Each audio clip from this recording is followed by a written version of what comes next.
Even though multiple forces are working really hard to undermine both the image and the reality of the country, the United States of America still remains exceptional in many ways and a source of greatness. And certainly it is still a place one should spend time in, at least for a while, and travel around a little bit if one is to be considered a well-traveled man. So what are the nice things? Let's explore.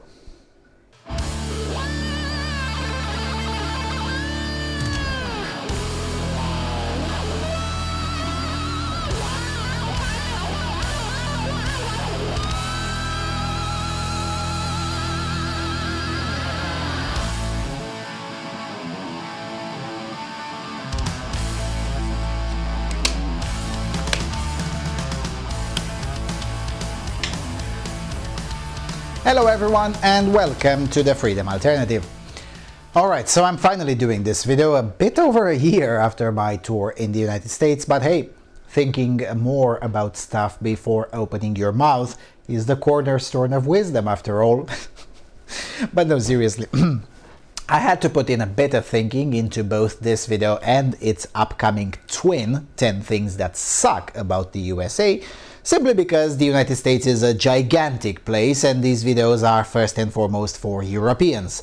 As such, there is a balance of interest here. If I praise too much, it comes off as insincere. If I criticize too much, I would just be wrong and wouldn't be serving the European audience too much, since anti-American crap is omnipresent already in Europe, which is one of the huge mental disorders here in Europe, and the mental disorder that the continent suffers from, but that's a story for another day. If I don't criticize, then it would mean that I'm entirely wrong, because there is no such thing as a perfect country.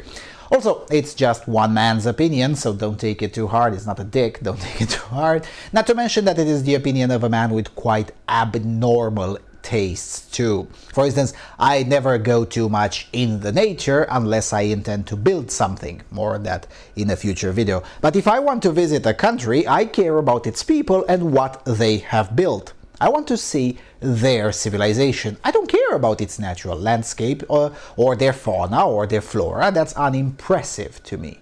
The United States has everything for all tastes though, and that's why you should visit, even though there is the issue of the cost. Visiting the US is amazingly expensive, but I'll get into that in the other video. Also, while I'm explaining, I will introduce some footage that I've taken while in the US last year, mostly footage that I never published before. Anyway, as usual, I don't claim my list is complete or definitive, and I don't claim to know everything about everything. So with all of that said, let us begin. Number 1. The Rednecks. Award-winning author Colin Woodard identifies 11 nations that compete with each other for supremacy of what is more or less the United States today. The book is called American Nations, A History of the 11 Rival Regional Cultures in North America, and it's a book you should absolutely read if you want to get at least a basic understanding on how the modern-day United States functions. Of course, the categorization is approximate and subjected to several errors and exceptions, but by and large, Mr. Woodard does a great service to explain both to foreigners and to Americans, especially leftist Americans, the intricacies between history and culture that shape the present in the United States. Anyway, in his book, he identifies a nation that he calls Greater Appalachia, which are basically the people the far left stereotypes as rednecks and hillbillies. Mr. Woodard explains that the Greater Appalachia is the natural ally of the Deep South to counter the influence of the federal government because it values personal sovereignty and individual liberty and is, quote, intensely suspicious of lowland aristocrats and Yankee social engineers alike, unquote. Well, I got a glimpse into the lives of these people, and Mr. Woodard is correct in the description he provides in the book. By the way, he's also correct in his description of the nation that he calls the Yankeedom as having a utopian streak. My observations in the field fit his description impeccably, though I would argue that he was too nice in his description. But back to rednecks, these turned out to be the nicest people I met in the United States of America by far. Now that doesn't mean there aren't nice people in other areas, of course there are, but it does mean that if I had to choose, I'd always choose a redneck over almost any city dweller without even thinking twice, without even blinking. The reason is pretty simple. Rednecks have clear, definable, and understandable boundaries. Folks on the coast have none of that. In plain English, I can make a good joke with or at the expense of a redneck, and the redneck will laugh along and bring some more beer. Those are my people for sure. Number 2, the size. Now, the size of the country is both a blessing and a curse. I'll focus on the curse part in the other video. But on the plus side, the fact that the country is so big means that if you're a determined motherfucker, you can just point the middle finger at the idiots annoying you and move somewhere else and create your own thing with blackjack and hookers. There will always be a place somewhere in the country that satisfies your desires. If you can't find it, then you probably haven't looked for it enough. I got to experience this when I understood the difference between what a European means when they say not far away from here and what an American means by that. When we went not far away from the city, we were in Chicago, somewhere in the countryside in neighboring Indiana. Not far away ended up meaning about 350 kilometers, give or take. But it was totally worth it. Not only it was in an all but name a different country, but it was also a better place. Cheaper cigarettes, superior and cheaper food, more guns, more safety, and especially a lot of room to also see how those toys work. What's not to love about that? But no, seriously. Size clearly represents an advantage because it allows the creation of multiple versions of communities, thus leading to a whole lot more opportunities than most Europeans could even begin to dream about. Understanding the physical size of the United States and seeing it for yourself will also make it easier to understand why the Founding Fathers put pursuit of happiness in the Declaration of Independence, and most scholars after them thought of pursuit of happiness as a self-evident natural right. Well, in the United States it kinda is a self-evident natural right because the place is big enough to seem endless even in the modern age. Number 3, the cigarettes. I mean, one thing that I could not get enough of in the USA were the cigarettes. Almost any type of cigarettes that I had over there, even those regarded as weak and kinda crap, were still superior to almost all of the cigarettes available over here in the European Union of Soviet Socialist Republics. That's because Americans don't regulate their cigarettes to death, pun intended, like it's being done here by the totalitarians in Brussels. Americans, for all their faults, have still managed to retain that archaic belief that there is no way a distant capital of self-appointed wise men can know better what consumers want than the consumers themselves, at least in the domain of cigarettes. On other aspects, it's a bit debatable. But in terms of cigarettes, Americans undoubtedly have it better. Also, outside of the areas ruled by the party of the KKK, cigarettes are also cheap. Much cheaper than in Europe. I mean, I bought cigarettes for as low as $2.90 a pack. Nowhere in the European Union is there such price. Not to mention the difference in quality. For the $2.90, I'd get a lot more effective value than for a pack in the European Union, which goes from between $4.50 in the 3Cs initiative all the way up to $13 in the mental disorder, otherwise known as the United Kingdom. So yeah, God bless the United States on that one. Number 4, gas prices. No matter how much environmentalists whine, gas prices are what make an economy function. And in the USA, gas prices are affordable. 77 cents per liter on average. That's about half of the price that is here in Europe. And this has an effect on everything else, and a huge one, as a matter of fact. For hardline fiscal conservatives like me, basic living costs can be pretty damn low if you know what you're doing, in part because stuff is still pretty cheap. And by stuff, I mean almost anything. With a few exceptions, such as a good beer, almost every consumer good is cheaper than in Europe. Whether it's food, electronics, cars, you name it, they're all cheaper than in Europe. Part of that is because fuel is cheap. In Europe, all those fuel taxes make everyone's cost of living go up. And the effect is utterly regressive, of course, given that it's the poor who are affected more. Same goes with VAT, a notion essentially unheard of in the United States. As a result, even most of the America's poor are still richer in de facto terms than many considered middle class in Europe. You can all thank the oil industry and the much lower taxation applied to fuel. That makes a huge difference, and it's one of the aspects that make the United States of America to be preferable over Europe. Number 5, the Second Amendment. No, seriously, the fact that the US has a Second Amendment that is still reasonably observed is a huge reason for which America is great and Europe isn't.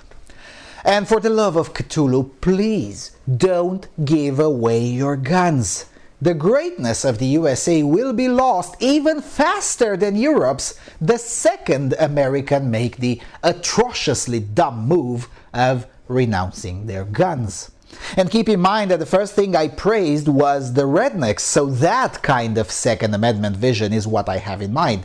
Heavy weaponry, access to tanks, and really essentially anything the military has. After seeing a bit of the inside of the corridors of power in DC, I gotta tell you, the fact that you're all armed is having the intended effect that the Founding Fathers wanted, to put the living fear of the citizens into the minds of the ruling class. We had that for a while in Romania too, when even the commies argued for freedom of expression in order to avoid being shot, but we're slowly losing it because we don't have yet a Second Amendment, and we should. Yes, I'm seriously arguing that politicians should be afraid that they will be shot if they suck. And in the United States, many of them are being afraid. And that's a good thing. Number 6. General desire to thrive. Well, okay, not in Chicago. But no, seriously, the vast majority of Americans want their friends and neighbors and acquaintances to succeed. And with the exception of the lunatic far left that represents between 5 to 8% of the population, most Americans practice positive envy. That is to say, they see and analyze success in order to figure out a way to emulate it for themselves rather than try to take the successful one down. Now, sure, there are idiots too, just like everywhere else, and given that it's a huge country, of course, the absolute number of idiots is much higher, but as a proportion of the country, things are pretty damn good. And Americans may not realize it, but in Europe or Asia, when people hear about you trying out a new venture, the best you can hope for is for them not to care. A lot more common is to have a few schmucks trying to take you down or prevent you from achieving even your own family. Basically, Americans try to support you, encourage you, and even provide good advice when they hear you're trying out a new business venture. European will ask you if you have a license for it or chastise you for not getting a real job. It's true. It is. On this point, I will also point out that Americans are really out there when it comes to accepting economic change in ways that Europeans rarely even know what that is. For instance, in Europe, in almost every country, you have to spend 3 to 5 minutes to explain to the average European what an independent contractor is. Yes, that's how backwards we still are in Europe. And Americans truly believe they can be more, they can become more, and they never stop trying until they make it. And once they do, then they want more. At some point, that's true, there are negative trade-offs to that, but that's still rare. More often than not, they are right. So yeah, no wonder Americans are thriving more, because they want to. And where there is a will, there is a way, and that is what makes America great. Number 7, flags everywhere. No, seriously, even in Dearborn, Michigan, the American flag is still prominent in ways that you would rarely see in Europe, especially Western Europe. Now sure, Europe as well is less unitary on this. Most countries in the Intermarium, as well as Norway and Switzerland, do properly celebrate their flags, similar to Americans, which is of course great. But since I'm making this video after having been to Germany, from where I still owe you some videos, I know, I can't help from making the comparison. In Berlin, at some point, I was the only one wearing a German flag on a huge street. And even that was on a football jersey, which appears to be the only halal way of sporting the German flag in Germany. Meanwhile, in the United States, the American flag is everywhere. And that's good, because when I'm in a country, I expect to see that country's flag relatively often. If I don't, then something is wrong. So yeah, flags everywhere. Good stuff. Number 8, the southern food. Now I have to say that even the southern food is still not the best food I've had. The Caucasus and the Middle East still have better food in my opinion, but the southern or redneck food is still pretty damn awesome. And it sure made an impression on me after a week in a big city where the food is just like in most of Western Europe, largely terrible and largely expensive. But once you get access to southern food, you've hit the jackpot. Whether it's the dumplings, the steak, or fried green tomatoes, the food is just great. And great in ways that one hardly finds in Western Europe anymore, partly because we're buried under regulations so absurd that even hardline leftist places in the US seem decent by comparison. Anyway, you can't really say you've been to the United States if you haven't had some southern food in a redneckish state. I'm just saying. Number 9. Busy people. Now, it's not a secret that Americans overall have a less than optimal work-life balance than Europeans, but for me personally, that was a feature rather than a bug. Why? Because that means fewer people are bothering me. Why would they bother me? They were busy with their own stuff. By contrast, I get bothered way too often in Europe because people aren't busy enough, and thus have too much goddamn time on their hands to mind my business instead of minding their own. On a more serious note, the fact that people are busier on average than in Europe also makes them have a more human approach to life, and one closer to my own when compared to most of the places in Europe I've been to, and I've been almost everywhere in Europe, by the way. For instance, nobody batted an eyelid when, tired from carrying the tripod and the camera, I just stopped at a corner, bought a strong coffee and enjoyed several cigarettes while admiring the flurry of the city. In Europe, at least one person would have stopped to ask a few annoying questions during the half an hour I'd spent staying put and enjoying my coffee. In the US, no one cares because they do that too. Eating while walking or at the corner of a building during the break, having a coffee somewhere random on the street, all of that is common. Because ain't nobody got time for a posh cafe, which not only takes longer, but it's also significantly more expensive. Also, I do enjoy being left alone quite a lot. So to me, it is a feature that everyone is busy with their own stuff, because that means I get to decide how I spend my time without having to think about what others may want to do with my presence.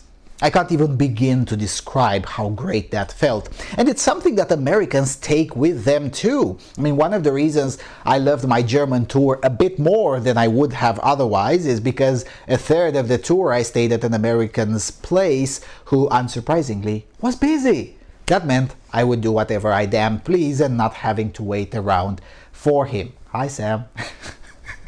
So yeah, mind your business. The adage that was on American coins at the beginning of the country is still taken very seriously today. And that is great.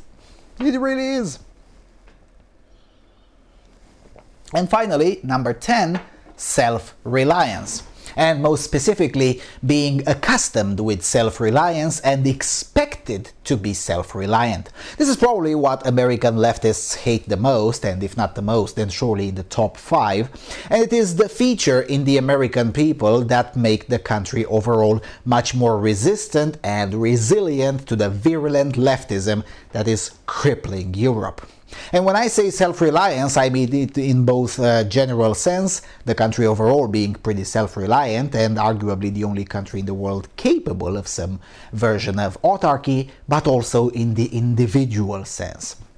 Now, there are some trade-offs to that, of course, and I think I might have spoken about this in the past. And this trait has been exploited by the left in ways that harm people. Best example of that is the strong independent woman narrative that lead 22-year-old females to seriously believe that they know better than their parents or their community, which in the end led to misery for almost all involved. On the other hand, though, self-reliance, the expectation of self-reliance placed as early as possible on the individual is, in my opinion, why your average American is much more secure in his skin than your average European. For instance, the age at which children leave the home is somewhere between 17 and 19, oftentimes, and the median is somewhere at around 21. By comparison, no country in Europe has a median age of 21 of children leaving home. The lowest is Sweden at around 23, and the EU average is a bit over 26. This has an impact, and not a positive one for Europe. While our youth enjoy a lot more social freedom than their American friends, which is a good aspect of Europe and a terrible one for America, the youth in Europe is significantly more mollycoddled and insecure financially when compared to their American counterparts. And that's a great aspect of America and a terrible one of Europe. Being expected to deal with your own stuff is highly praised in America in ways that Europeans may not even begin to understand. In fact, until I went to the US, I simply couldn't understand why you're living in your mother's basement is an insult. Well, in a way I still don't understand, but I understand why it's an insult in the US for sure.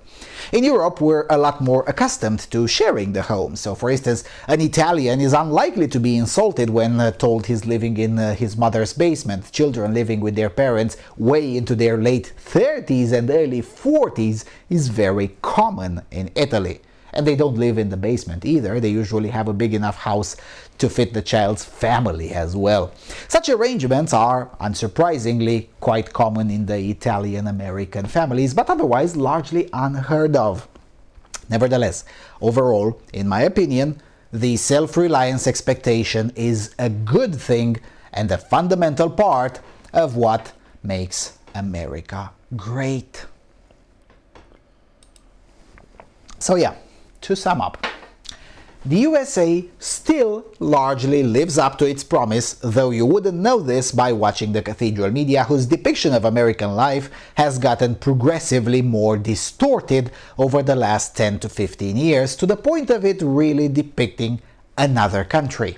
Although some media-fueled stereotypes are indeed real, like the stereotypes that Americans are loud. Yes, they are. True, Southern Europeans are also loud, but in my experience, Americans are just louder. Also, the stereotypes of Americans being very informal and routinely culturally unaware. Yep, that's true as well, though I regard that as a feature rather than a bug. I mean, hell, they can afford not to give a shit most of the time, can't they?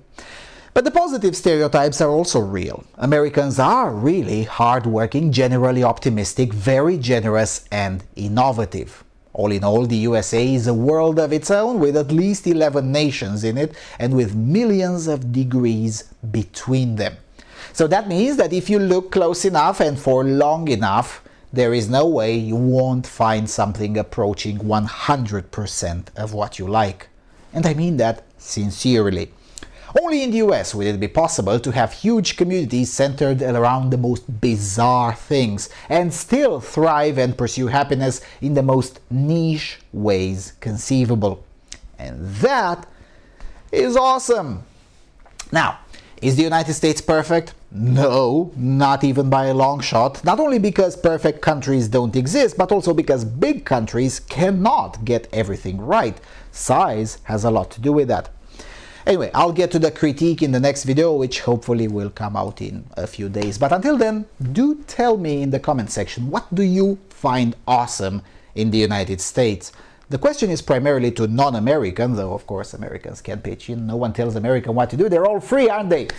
Ideally, please, when making comments, one should ask himself or herself, compared to what? And I'm saying this because there is an increasing tendency these days to make comments in isolation, whether positive or negative, and that, in my opinion, is not helpful.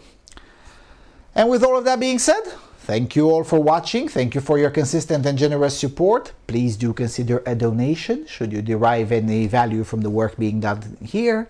Don't forget to subscribe, visit our website, and I will see you all soon on the Freedom Alternative.